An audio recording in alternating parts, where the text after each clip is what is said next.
പ്രിയപ്പെട്ട കുഞ്ഞുങ്ങളെ, ഇന്ന് നമ്മൾ പഠിക്കാൻ പോകുന്നത് 5ാം ക്ലാസ്സിലെ കേരള പാഠാവലി യൂണിറ്റ് 1-ലെ ഡെയ്സി ചെടി എന്ന പാഠമാണ്.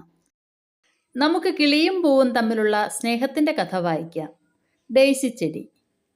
നാട്ടിൻപുറത്ത് പാതയോരത്തുള്ള ആ സുന്ദരമായ വീടിന് മുന്നിൽ ഒരു പൂന്തോട്ടമുണ്ട്. ചുറ്റും വേലികെട്ടി ഭംഗിയാക്കിയിരിക്കുന്നു. ഒരു കുഴിയുടെ വക്കത്ത് പച്ചപ്പുല്ലുകൾക്കിടയിലായി ഒരു ഡെയ്സി ചെടി ഉണ്ടായിരുന്നു. നല്ല സൂര്യപ്രകാശം കിട്ടുന്നതുകൊണ്ട് അത് നന്നായി വളർന്നു വന്നു. ഒരു പ്രഭാതത്തിൽ അതിലൊരു പൂവ് വിടർന്നു. നടുക്ക് മഞ്ഞ നിറവും ചുറ്റും വെള്ള നിറവുമുള്ള പൂവ്. പുല്ലിനിടയിൽ തന്നെ ആരും കാണില്ലല്ലോ എന്ന് ഡെയ്സി ചിന്തിച്ചില്ല. സംതൃപ്തിയോടെ അവൾ സൂര്യൻ അഭിമുഖം നിന്നു. അന്തരീക്ഷത്തിലുയർന്ന വാനമ്പാടിയുടെ സംഗീതം കേട്ട് രസിക്കുകയും ചെയ്തു. പൂ വിചാരിച്ചു, എനിക്ക് കാണാനും കേൾക്കാനും കഴിയുന്നുണ്ട്. സൂര്യൻ എൻ്റെ മേൽ പ്രകാശം ചൊരിയുന്നു. കാറ്റെനിക്ക് ഉമ്മ തരുന്നു.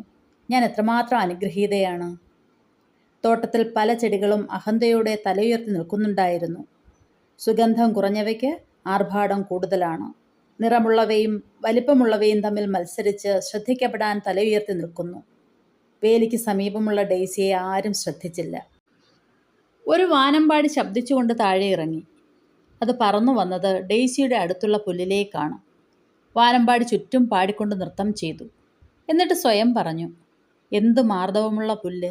സ്വർണഹൃദയവും വെള്ളിയുടുപ്പുമുള്ള എത്ര മനോഹരമായ കൊച്ചുപൂവ്! ഡെയ്സിയുടെ സന്തോഷത്തിന് അതിരില്ലായിരുന്നു.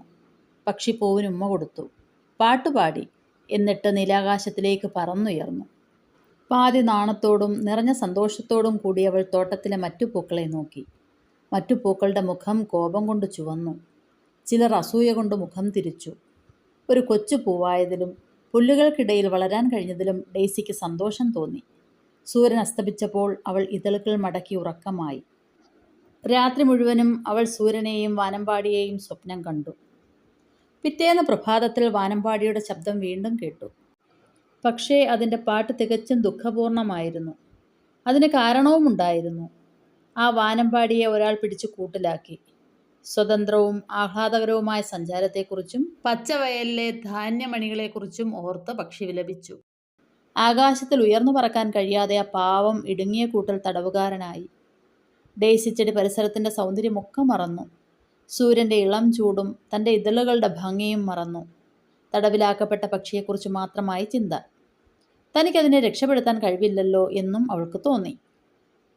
ആ സമയം 2 ആൺകുട്ടികൾ അവിടെ എത്തി. അവർ ഡെയ്സിക്ക് ചുറ്റും ആഴത്തിൽ മണ്ണ് വെട്ടിയെടുക്കാൻ തുടങ്ങി. അങ്ങനെ പുൽത്തകിടിയോടൊപ്പം ഡെയ്സി കിളിയുടെ കൂട്ടിലെത്തി. കൂട്ടിലെ കിളി നഷ്ടപ്പെട്ട സ്വാതന്ത്ര്യത്തെപ്പറ്റി ഓർത്ത് കരഞ്ഞ് ഇരുമ്പഴികളിൽ ചിറകിട്ടടിച്ചു. കൊച്ചുപൂവിനാകട്ടെ സംസാരിക്കാൻ കഴിയാത്തതുകൊണ്ട് ആശ്വസിപ്പിച്ചൊരു വാക്ക് പറയാൻ പറ്റിയതുമില്ല. രാവിലെ മുഴുവൻ അങ്ങനെ കഴിഞ്ഞു. ഇവിടെ ഒരു തുള്ളി വെള്ളമില്ല. വാനമ്പാടി കരഞ്ഞു പറഞ്ഞു. ആശ്വാസത്തിന് തണുത്ത പുല്ലിൽ കിളി ചുണ്ടമർത്തി. എന്നിട്ട് ഡെയ്സിയുടെ നേരെ നോക്കി തലകുനിച്ചു പറഞ്ഞു, പാവം പൂവേ, നീ ഇവിടെ കിടന്ന് കരിഞ്ഞു പോകുമല്ലോ. എനിക്കുണ്ടായിരുന്ന വലിയ ലോകത്തിനു പകരം നിന്നെയും ഈ പുൽത്തകിടിയെയും അവർ എനിക്ക് തന്നു. ഒരു പുൽനാമ്പ് എനിക്കിപ്പോൾ വൻമരമാണ്. നിന്റെ ഓരോ ഇതളും എനിക്കൊരു പൂവാണ്. കഷ്ടം. എനിക്ക് നഷ്ടപ്പെട്ടതിൻ്റെ വില ഞാൻ ഇപ്പോൾ അറിയുന്നു. എനിക്ക് ഈ പക്ഷിയെ ആശ്വസിപ്പിക്കാൻ കഴിഞ്ഞെങ്കിൽ, ഡെയ്സി വിചാരിച്ചു. വൈകുന്നേരമായി. എന്നിട്ടും ഒരു തുള്ളി വെള്ളം പോലും കിളിക്ക് കൊടുക്കാൻ ആരും എത്തിയില്ല.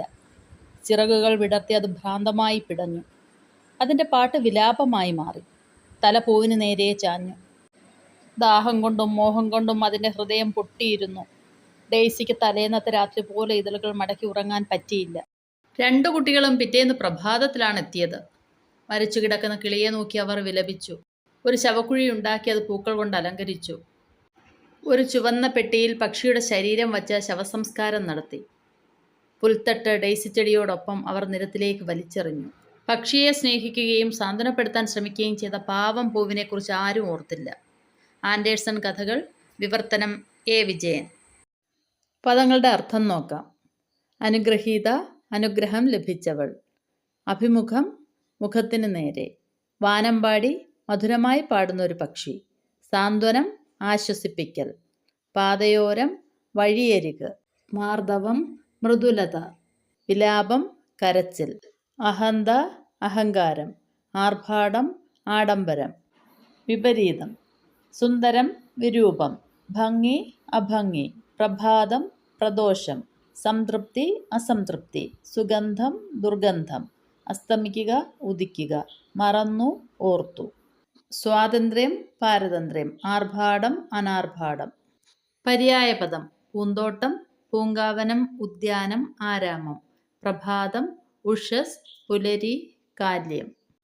സൂര്യൻ, രവി, അർക്കൻ, ആദിത്യൻ. ശരീരം, ദേഹം, തനു, മേനി. പിരിച്ചെഴുതുക. തല ഉയർത്തി, തല അധികം ഉയർത്തി. താഴെ ഇറങ്ങി, താഴെ അധികം ഇറങ്ങി. പറന്നുയർന്നു, പറന്ന് അധികം ഉയർന്നു. പാതയോരം, പാത അധികം ഓരം. വെള്ളമില്ല, വെള്ളം അധികം ഇല്ല. മനോഹരമായ, മനോഹരം അധികം ആയ. വിഗ്രഹിക്കുക. വെള്ളിയുടുപ്പ്, വെള്ളി നിറമുള്ള ഉടുപ്പ്. നീലാകാശം, നീലയായ ആകാശം. ഇരുമ്പഴി, ഇരുമ്പ് കൊണ്ടുള്ള അഴി. പഠന പ്രവർത്തനങ്ങൾ നോക്കാം. കഥയോടൊപ്പം കഥ 1-2 തവണ മൗനമായി വായിക്കൂ. പല ഭാഗങ്ങളായി വായിച്ച് അവതരിപ്പിക്കൂ. അടുത്ത പ്രവർത്തനം നോക്കാം. വരികൾക്കിടയിൽ. ഒരു പുൽനാമ്പ് എനിക്കിപ്പോൾ വൻമരമാണ്. നിന്റെ ഓരോ ഇതളും എനിക്കൊരു പൂവാണ്. ആരാണിങ്ങനെ പറഞ്ഞത്? ഏത് സന്ദർഭത്തിൽ? ഈ വാക്യങ്ങളിൽ നിന്ന് നിങ്ങൾക്ക് മനസ്സിലായത് എന്തെല്ലാം? എഴുതി നോക്കൂ. ഇത്തരം വാക്യങ്ങൾ ഈ പാഠത്തിൽ ഇനിയുമുണ്ട്. കണ്ടെത്തി അവയെക്കുറിച്ചും എഴുതൂ. വാനമ്പാടിയാണ് ഇങ്ങനെ പറഞ്ഞത്. സ്വതന്ത്രവും ആഹ്ലാദകരവുമായ സഞ്ചാരം നടത്തിയിരുന്ന വാനമ്പാടി ഇടുങ്ങിയ കൂട്ടിൽ തടവുകാരനായപ്പോഴാണ് ഇങ്ങനെ പറഞ്ഞത്.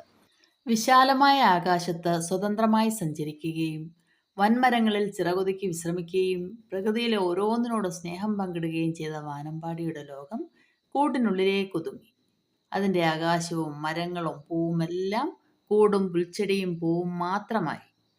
ഇത്തരത്തിലുള്ള കൂടുതൽ വാക്യങ്ങൾ പാഠത്തിൽ നിന്നും കണ്ടെത്തുക. ഇവിടെ ഒരു തുള്ളി വെള്ളമില്ല. വാനമ്പാടി കരഞ്ഞു പറഞ്ഞു. ആശ്വാസത്തിന് തണുത്ത പുല്ലിൽ കിളി ചുണ്ടമർത്തി. തുള്ളി വെള്ളം കിട്ടാതെ ആയപ്പോൾ പുല്ലിൻ്റെ തണുപ്പിൽ ആശ്വാസം കണ്ടെത്താൻ വാനമ്പാടി ശ്രമിക്കുന്നു. അടുത്ത പ്രവർത്തനം നോക്കാം. പ്രകൃതി പാഠങ്ങൾ. മണ്ണിൻ്റെ കിനാവുകൾ എന്ന കവിതയിലൂടെ നമ്മൾ പരിചയപ്പെട്ടത് പ്രകൃതിയുടെ സൗന്ദര്യമാണ്. കാട്ടിലെ മഴ എന്ന അനുഭവക്കുറിപ്പിലൂടെ മഴയുടെ സൗന്ദര്യവും ഡെയ്സി ചെടി എന്ന പാഠത്തിൽ പരസ്പര സ്നേഹത്തിൻ്റെ മനോഹരമായ ആവിഷ്കാരവും കാണാം. ഈ 3 പാഠങ്ങളെ അടിസ്ഥാനമാക്കി പ്രകൃതി പാഠങ്ങൾ എന്ന ഒരു ലഘു ഉപന്യാസം തയ്യാറാക്കൂ. മനുഷ്യർക്ക് എന്നും മാതൃകയാക്കാവുന്ന ഒരു പാഠപുസ്തകമാണ് പ്രകൃതി. നമ്മുടെ ജീവൻ്റെ അടിസ്ഥാനവും പ്രകൃതിയാണ്. കാട്, മല, നദി, പൂക്കൾ, പക്ഷികൾ, മൃഗങ്ങൾ ഇവയെല്ലാം പ്രകൃതിയുടെ ഭാഗമാണ്. ഈ മണ്ണിൻ്റെ മക്കളായി വിരിയുന്ന നൂറുകണക്കിന് പൂക്കളെ നമുക്ക് കണ്ടു പഠിക്കാവുന്നതാണ്. ഏതു ചൂടിലും വാടാതെ നിൽക്കാനും ഏതിരുട്ടിലും മന്ദഹസിക്കാനും പൂക്കളെ പോലെ നമുക്കും കഴിയണം. പുതുമഴ പ്രകൃതിക്കും ജീവജാലങ്ങൾക്കും പുതുജീവൻ നൽകുന്നത് പോലെ മറ്റുള്ളവർക്ക് നവചൈതന്യം നൽകാനും ഡെയ്സി ചെടിയെപ്പോലെ മറ്റുള്ളവരെ സ്നേഹിക്കാനും സാന്ത്വനം നൽകാനും നമുക്ക് കഴിയണം. പ്രകൃതിക്കെതിരെയുള്ള എല്ലാ അക്രമങ്ങളും അവസാനിപ്പിച്ച് അതിനെ സ്നേഹിക്കുവാനും സംരക്ഷിക്കുവാനും കഴിഞ്ഞെങ്കിൽ മാത്രമേ ഈ ഭൂമിയിൽ നമുക്ക് സന്തോഷത്തോടും സമാധാനത്തോടും ജീവിക്കാൻ കഴിയൂ.